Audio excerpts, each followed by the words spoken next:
Is your NFL app not working? In this video, I will guide you on how you can fix if your NFL app is not working. Now, the first thing you want to do is force close the application. For that, completely head out of the NFL app. Then you want to open the app switcher and swipe NFL off.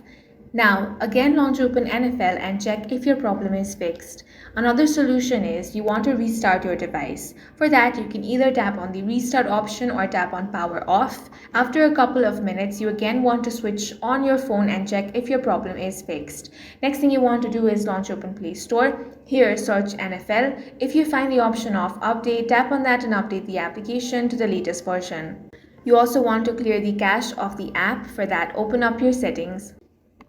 Tap on Apps. A list of all the apps will be shown over here. Go ahead and scroll down, then find NFL. Now tap on that. Tap on Storage, then tap on Clear Cache. After that, launch open NFL and check if your problem is fixed. If you're still facing issue with the NFL app, you can simply uninstall it. After uninstalling the app, open up Play Store or App Store, search NFL and tap on the install option. After reinstalling, log into your account and your issue should be fixed. That's all for this video. Make sure to hit the like button and subscribe for more videos like this.